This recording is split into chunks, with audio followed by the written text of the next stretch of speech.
going to be posting my glute workout. And the reason why I'm making this intro is because it could stir up some religious and some lustful demons, okay? But I'm not gonna let that hold me back from posting it, because what I'm focusing on is hip strengthening and hip stability.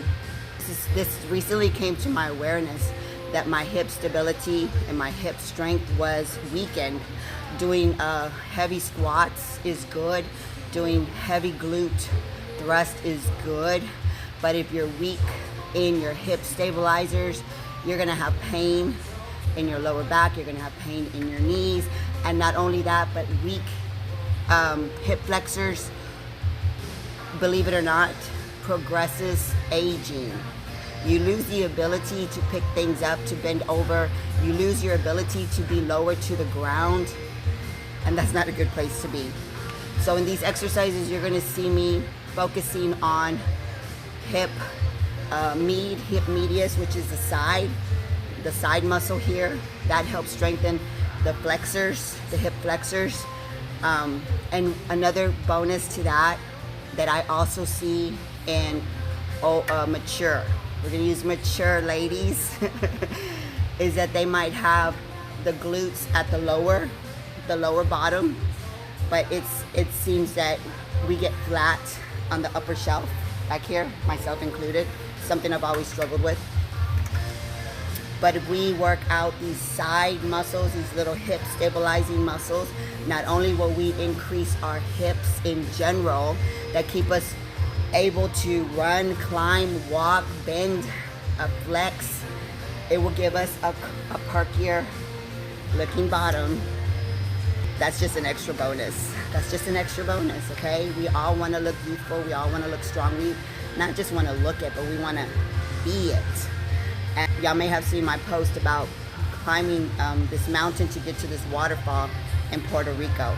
Let me tell you, I really appreciated having the ability to climb that mountain, to be balanced and not, do this kind of thing, but to be balanced in my steps, to have the strength to be able to use my legs to push myself up. It was a blessing and made me just want to come in here more and keep some stretches for my inner thighs. But one thing I do want to say with that is that when it comes to the hip flexors, we see a lot of stretches, and that's good to stretch it, but we need to really focus on strengthening the hip flexors. So not only stretching, but looking up exercises that are going to strengthen your hip flexors. That's going to stabilize your back, your hip cage is going to stabilize all those muscles.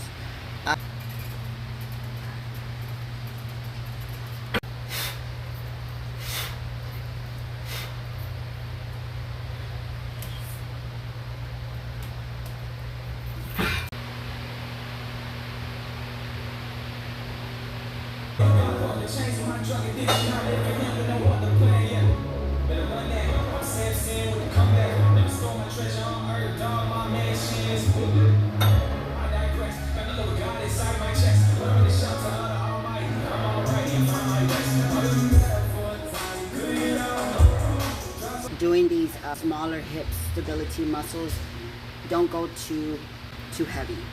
Get a really good feel for the exercise. Work on getting good form. And if you don't feel anything at first, just kind of keep doing it, because that muscle will eventually catch on to what you're trying to do. And then the mind muscle connection is really important. Your stronger muscles will try to take over the movement. And so if you start to feel pain in another part of your body, try the mind muscle connection to work your mind to the muscle that you're trying to grow or strengthen, and stay focused there.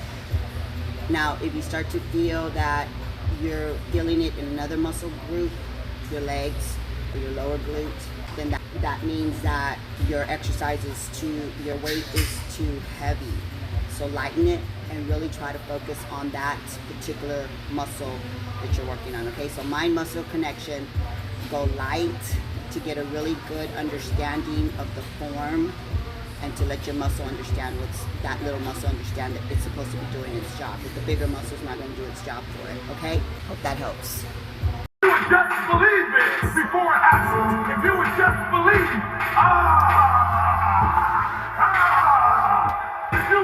believe that your day coming, that the sacrifices you are making today, they gonna pay off. But you gotta do me a favor. You can get all this information, you can get around all these people, but if you do not believe